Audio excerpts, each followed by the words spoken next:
Au début de l'été 2019, alors que je scrollais les listes des animés pour choisir ceux que j'allais regarder cette saison, plusieurs avaient attiré mon attention. Parmi tous ceux qui semblaient prometteurs, il y en a deux pour lesquels je n'ai pas eu besoin du tout de réfléchir avant de les mettre dans ma liste. Vinland Saga et Dr Stone, qui sera le sujet de la vidéo d'aujourd'hui. Pourquoi ? Parce que ces deux-là avaient déjà énormément fait parler d'eux avant même leur sortie, car leurs mangas respectifs étaient reconnus comme étant d'excellente qualité. Au final, je me suis retrouvé à beaucoup les comparer entre eux malgré leurs différences fondamentales de thèmes et genres. C'était donc un peu une valeur sûre de la saison, et effectivement, nos chers amis lecteurs de manga ne nous ont pas déçus, et on a eu droit à un animé qui, malgré ses défauts, se classe dans le top des animés de 2019 selon moi.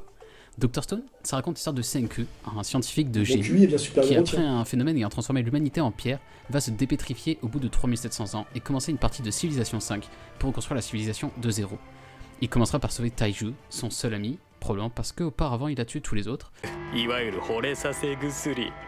こいつ飲んできゃ100億%だ。お、ありがとうセンク。だがすまん。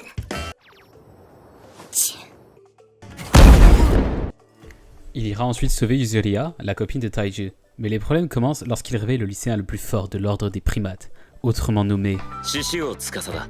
Et ça donne ça. Ok.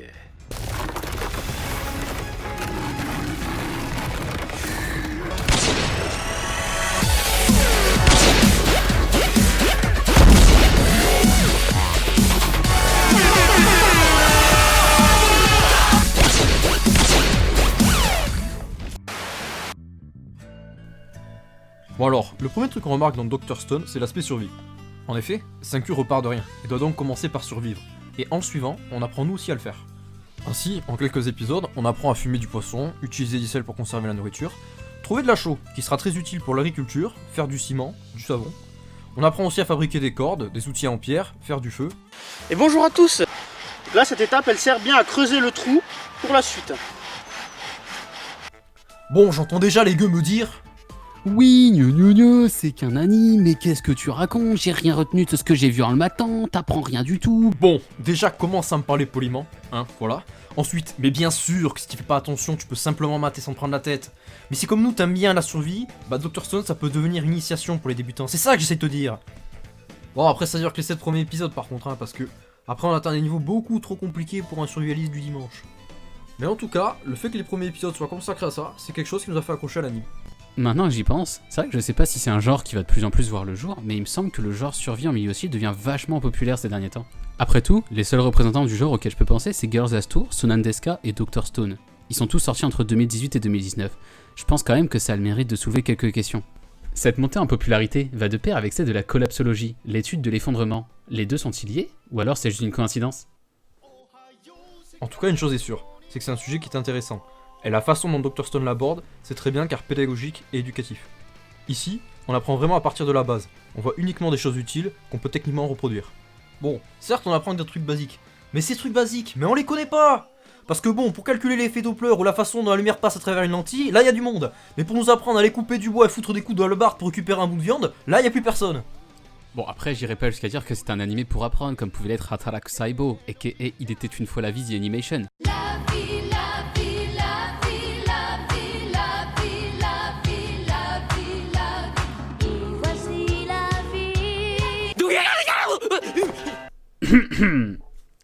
Désolé.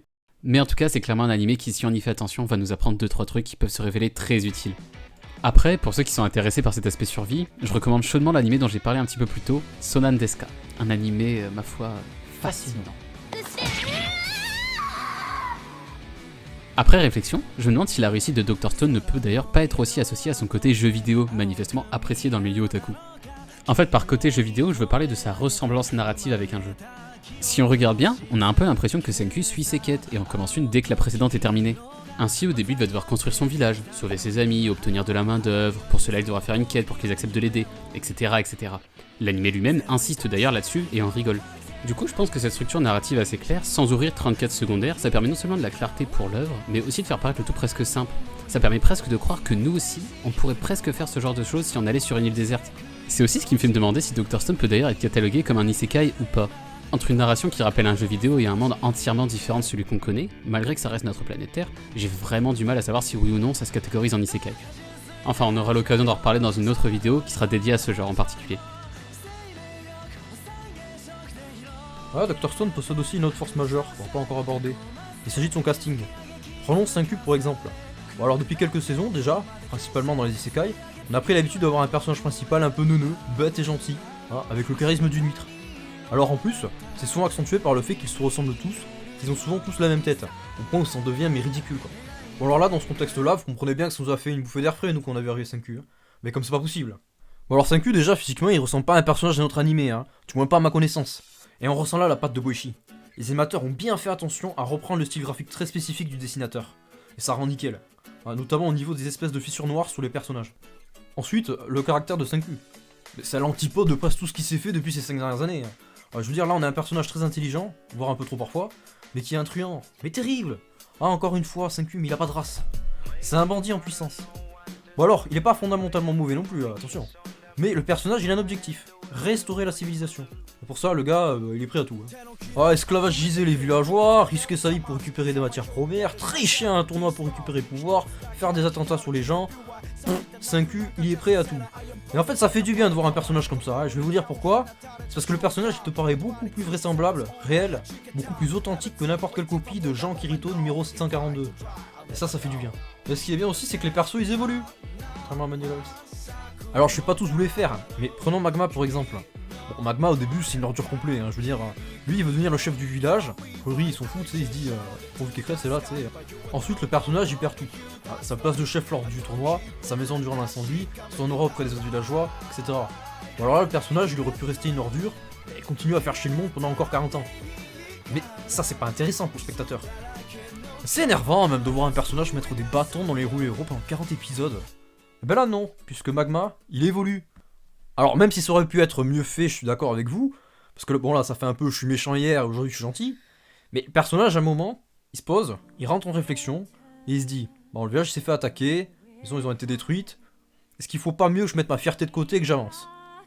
Alors c'est pas explicitement montré sur le coup, ni dit à l'écran par le protagoniste, mais moi l'épisode 22, personnellement, moi je le comprends comme ça. Alors j'ai cité ces deux-là, mais j'aurais pu tout le temps vous parler des autres, car là vraiment il y a le choix. Je veux dire, entre Chrome, Suika, Kohaku, Papi Kazeki, Gen, objectivement je trouve qu'on a des très bons personnages. Au final, je pense vraiment que Dr. Stone c'est un excellent animé. Mais il a un certain nombre de défauts qui m'obligent à le classer comme inférieur à d'autres titres de 2019, comme entre autres Kimetsu no Yaiba ou Vinland Saga. Pour moi, le principal défaut c'est que l'auteur, ou l'éditeur, a voulu insérer des combats dans son œuvre, probablement pour plaire au public du Shonen Jump, magazine où il est publié. Le problème, c'est que ça se veut comme un manga tout public, qui est presque éducatif, et c'était donc hors de question d'y mettre de la réelle violence, et ça crée vraiment des scènes qui pour moi sont juste impensables, ça m'a totalement fait sortir de l'histoire. Je pense notamment à un moment où les protagonistes vont se battre avec des katanas contre des antagonistes, et qu'il n'y a absolument aucun mort en résultant, pas même la moindre goutte de sang à l'écran. En fait, je pense que l'anime est le cul entre deux chaises, et je pense qu'il aurait pu être bien meilleur en se concentrant uniquement sur l'aspect scientifique survie, ou en tout cas en s'autorisant une violence réelle s'il souhaitait vraiment avoir des combats. Mais bon, il est nécessaire de rester objectif, et en dehors de ces scènes de combat, qui sont malgré tout assez peu nombreuses dans la saison, Dr. Stone ce fut vraiment un plaisir à regarder. On y retrouve de la comédie assez bonne, certes très loin de réels animés de comédie comme Kaguya-sama ou Grand Blue, mais avec de nombreuses scènes qui seront vraiment amusantes, comme celle de la très inattendue chanson de Gen par exemple. Mais au-delà de la comédie, il y a aussi des moments qui sont plus touchants, comme quand les habitants découvrent les inventions incroyables que 5Q recrée par exemple, nous faisant nous-mêmes presque croire que le monde dans lequel on vit est un paradis. On pense aussi à la fameuse scène de Suika et des lunettes, qui en touchera plus d'un. Enfin, les openings sont bons, et les OST sont particulièrement marquantes, plus que dans un grand nombre d'animes.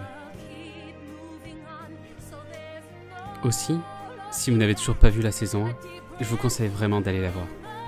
Et qui sait, peut-être vous offrira-t-elle des surprises inattendues.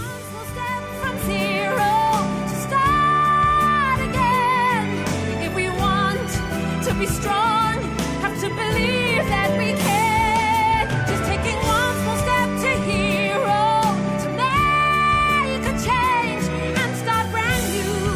I'll be wishing for the same thing I always do. It's always you.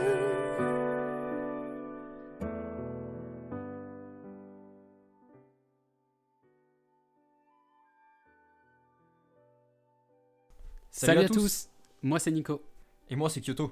On tenait à vous remercier d'avoir visionné la vidéo jusqu'au bout. C'est notre première vidéo, donc j'espère que vous pourrez nous soutenir au maximum en nous donnant vos impressions en commentaire et en nous donnant des conseils pour nous améliorer. N'hésitez pas non plus à partager les vidéos avec vos amis si vous voulez. On va vraiment avoir besoin de visibilité pour bien débuter. En attendant, on se quitte aujourd'hui et on espère vous retrouver bientôt pour la prochaine vidéo. D'ailleurs, si on y réfléchit 2 secondes, Tsukasa c'est un peu un communiste, hein. Entre sa haine du capitalisme et sa tendance à tuer les gens qui pensent pas comme lui, il y a une ressemblance, hein.